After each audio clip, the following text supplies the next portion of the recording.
Assalamualaikum warahmatullahi wabarakatuh.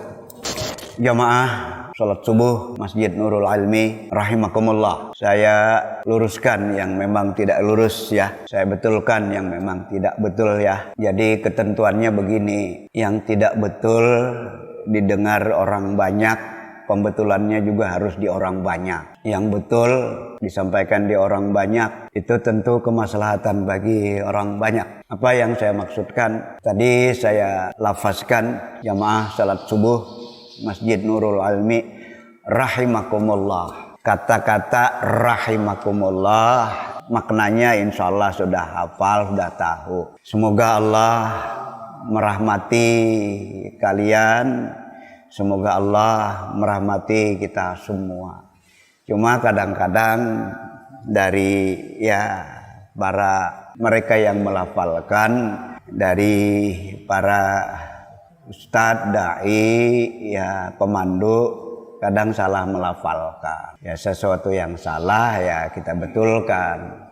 Ada yang melafalkan rahimakumullah, rahimakumullah, itu salah, Iya. Rahima fi'il, fi'il madhi, kum nanti menjadi maf'ulnya, penderitanya, dan kemudian fi'il madhinya rahima, bukan rahima.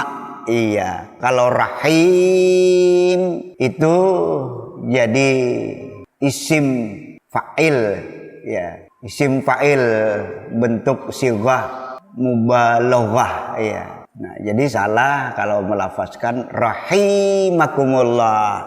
Betulnya rahimakumullah, tidak pakai mad, tidak pakai mad, rahimakumullah. Nanti rusak artinya, Yang sudah juga pernah kita betulkan yang kaitannya dengan silaturrahim, silaturrahmi. Sudah kita betulkan juga. Tapi kadang terdengar saja yang juga masih salah melafalkan. Silaturrahim, silaturrahmi, silaturrahimi. Yang mana yang betul? Ada 3. Yang mana yang betul? Yang betul silaturrahimi, silaturrahimi, silaturrahimi. Silaturrahim salah, silaturrahmi juga salah. Man kana yu'minu billah wal yaumil akhir falyasil rahimah, falyasil rahimahu, bukan rahmahu, bukan rahimahu. Jamaah yang dimuliakan oleh Allah, fa idza farauta fan sabb wa ila rabbika farghab. Kalau kamu menyelesaikan satu persoalan, satu pekerjaan, tentu yang baik atau yang tidak baik dibuat baik, yang tidak lurus dibuat lurus. Kalau kamu sudah menyelesaikan satu pekerjaan, maka cepatlah beralih ke pekerjaan lain. Maka cepatlah pindah ke kesibukan lain, ke pekerjaan lain, dan kepada Tuhanmu lah kalian berharap. Dalam konsep Islam tidak ada istilah nganggur, tidak ada istilah kosong, melompong, tanpa kegiatan, tanpa aktivitas. Tidak ada itu. Allah sendiri di dalam firman-Nya menyatakan kulla yaumin huwa fi sya'nin. Dalam setiap ketika, dalam setiap saat, Allah itu selalu dalam aktivitasnya, selalu dalam fi'ilnya, kerjanya. Manusia tentu juga diinginkan demikian. Manusia juga tentu diinginkan demikian. Kita tidak ada istilah nganggur, tidak ada istilah kosong.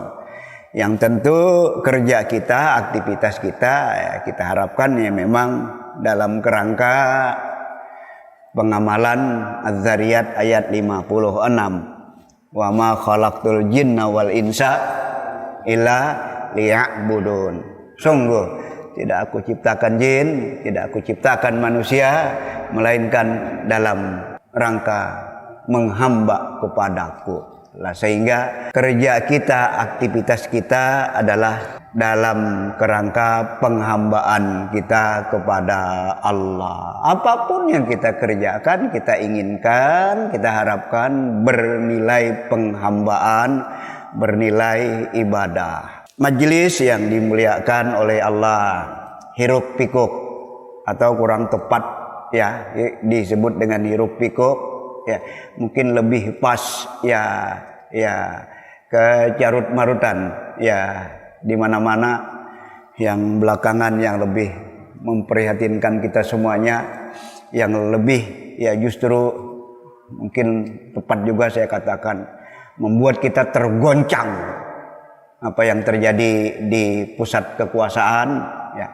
Kita benar-benar selaku umat Muhammad, selaku umat Islam yang merupakan mayoritas ya penduduk di negeri ini, di bumi tercinta Ibu Pertiwi ini, benar-benar tergoncang, benar-benar merasakan sesuatu yang sangat memang menistakan kita, menyudutkan kita, merendahkan kita selaku umat Muhammad, selaku umat Islam.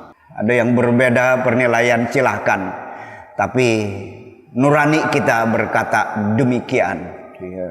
6 nyawa harus menghadap Allah Azza wa Jalla setelah keyakinan kita teraniaya. Bukankah itu perkara yang luar biasa? Bukankah itu perkara yang luar biasa? Tapi kita tidak bisa banyak berbuat, ya. Tapi kita tidak bisa banyak berbuat, ya. Tapi ada yang paling tidak yang bisa kita lakukan. Kemana keberpihakan kita? Keberpihakan kita selalu saja ya, kepada moralitas. Keberpihakan kita selalu saja kepada kemanusiaan. Keberpihakan kita selalu saja kepada keadilan. Sehingga jangan justru keberpihakan yang luhur itu kemudian tergantikan oleh keberpihakan yang terkotori oleh kepentingan.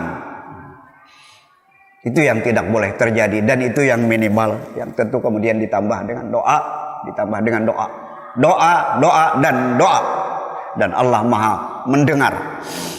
Majelis yang dimuliakan oleh Allah, ya, Syekh Sakib Arselan menjawab pertanyaan yang disampaikan oleh Muslim Fillah dari Kalimantan Barat ya. Pertanyaan, limadza ta'akharal muslimun wa taqaddama ghairuhum? Kenapa orang Islam mengalami kemunduran sementara umat di luar Islam tidak demikian? Kita keberatan juga sebenarnya mengatakan kemajuan. Kalaupun kita katakan kemajuan maka harus diberi tanda petik ya. Kenapa umat Islam mengalami kemunduran sementara umat di luar Islam mengalami kemajuan? Dalam tanda petik tadi ya. Nah, beliau menjawab, umat Islam mengalami kemunduran karena mereka mengenyampingkan ajaran Al-Quran. Umat Islam mengalami kemunduran karena mereka mengenyampingkan ajaran Al-Quran, tidak mengamalkan ajaran Al-Quran. Sementara umat yang lain, mereka mengalami kemajuan Justru hal yang sebaliknya, mereka mengabaikan, meninggalkan ajaran agama mereka. Karena kalau mereka menepati ajaran agama mereka, mereka tidak akan berkemajuan. Kebalikannya, umat Islam akan berkemajuan kalau ajaran agama mereka ditegakkan. Inilah yang mestinya menyadarkan kita selaku umat Islam bahwasanya tidak akan pernah ada yang namanya kemajuan, tidak akan terjadi yang namanya kebangkitan tanpa disponsori, tanpa didasari oleh al-Islam. Bukan persoalan, bukan permasalahan, karena memang kita muslim mukmin. Bukan permasalahan, apalagi karena memang kita yang ada di negeri ini kelompok mayoritas di negeri ini. Sesungguhnya tidak itu persoalannya. Tapi persoalannya adalah karena memang Islam itu adalah kebenaran yang tak terbantahkan. Karena Islam itu kebenaran yang justru bisa dibuktikan. Bisakah kebenaran diganti dengan kebatilan? Mungkinkah kebatilan menggantikan kebenaran? Adakah setelah kebenaran? Kalau bukan kebatilan, coba cara-cara berpikir kritis seperti ini hendaknya menjadi bagian dari berpikir kita. Surah 12 ayat 40. Inil hukmu illa lillah. Amara alla ta'budu illa iya. Memangnya ada aturan? Memangnya ada aturan? Ada hukum selain hukum Allah? Terusik gak dengan statement Allah yang seperti ini? Inil hukmu illa lillah. Sesungguhnya hukum itu hanya hukum Allah, aturan Allah. Gimana orang bisa sampai ke sana?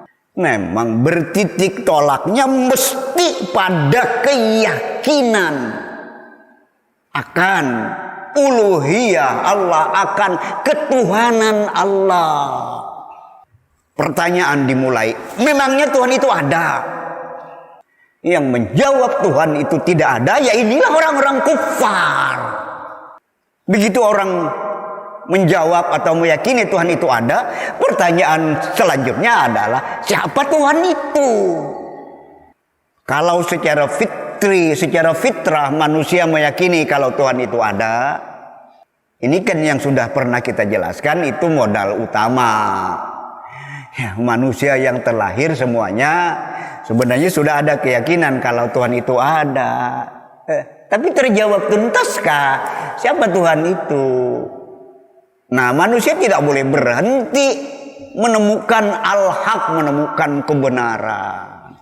Yang manusia dengan akal sehatnya semestinya bersepakat untuk mengatakan bahwa Tuhan itu adalah yang menciptakan, bukan yang diciptakan.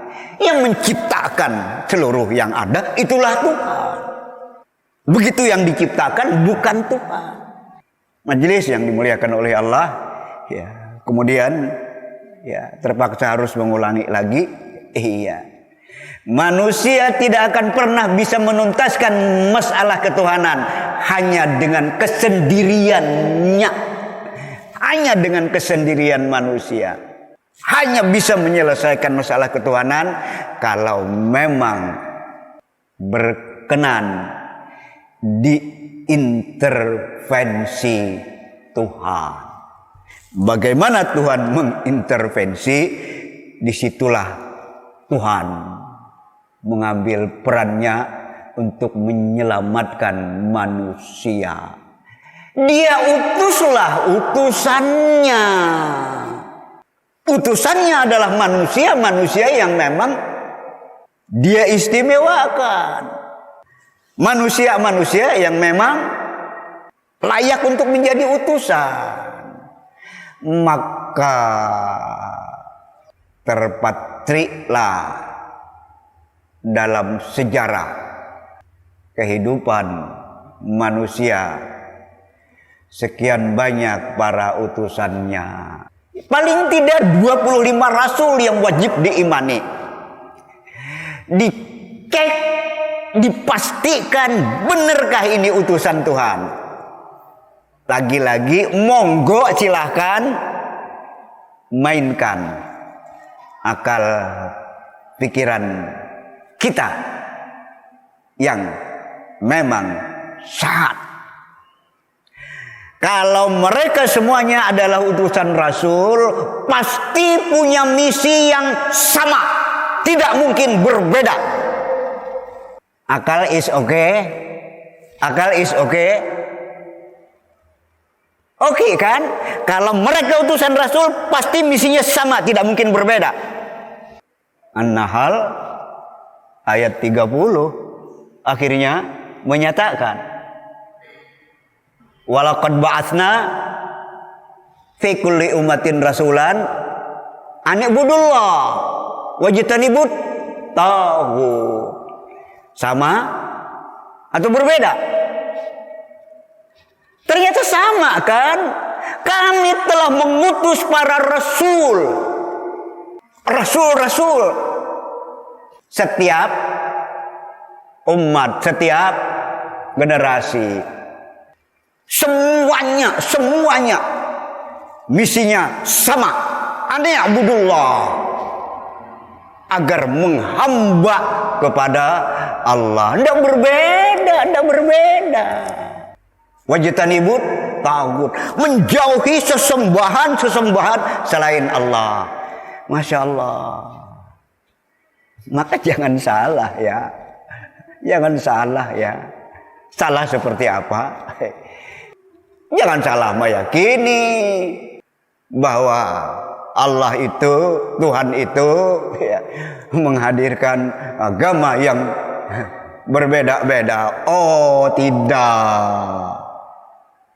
Allah mengutus rasul-rasul satu agama yang sama. Apa itu? Yaitulah Islam. Itulah Al-Hanafiyah, ketundukan. Esensinya sama, formatnya boleh berbeda, menyesuaikan zamannya. Lihat. Esensi sama, format boleh berbeda. Kenapa? Menyesuaikan keadaan pada zamannya. Majelis yang dimuliakan oleh Allah. Nah, jadi karena memang hukum itu hanya hukum Tuhan, aturan itu hanya aturan Tuhan, hukum Tuhan yang ada dalam kitab sucinya, hukum Tuhan yang ada dalam fakta penciptaannya, maka begitu hukum Tuhan dimaksud tidak dijalankan, yang akan terjadi adalah kerusakan, yang akan terjadi adalah bencana, dan itu pasti.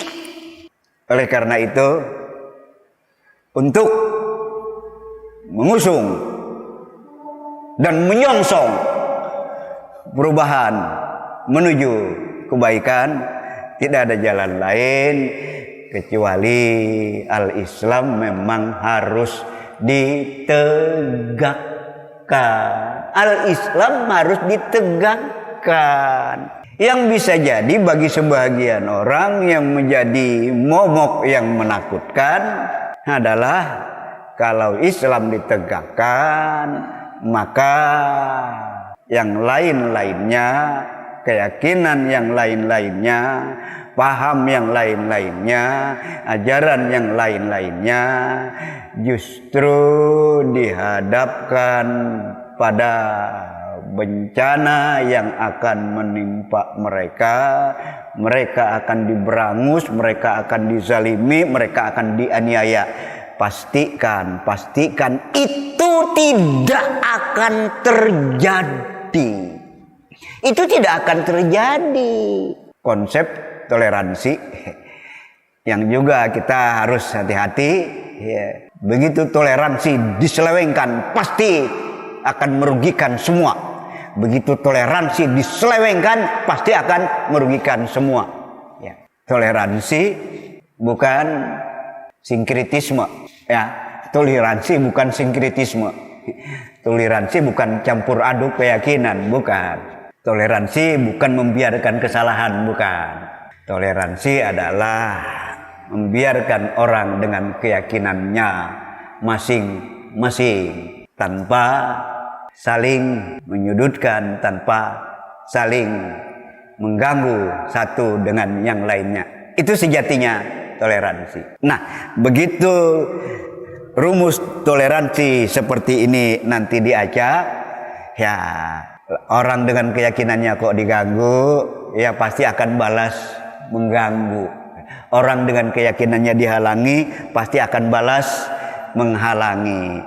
Makanya Allah mengatakan, "Fainin tahau fala udwana illa 'alal zalimin." Kalau sudah usai yang namanya perseteruan, yang namanya perang dalam arti perang fisik, ya, maka tetap yang tersisa sebagai musuh bersama. Apa itu?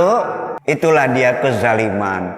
Fa in tahau fala udwana illa 'alal zalimin. Kalau usai, kalau sudah selesai, kalau sudah berakhir yang namanya perseteruan secara fisik, maka yang abadi adalah nanti konfrontasi kita, permusuhan kita terhadap kezaliman. Adalah kezaliman, keadilan tidak ditegakkan. Adalah kezaliman, pengkhianatan terhadap apa-apa yang diamanahkan. Orang enak aja nebas orang, tidak ditegakkan hukum.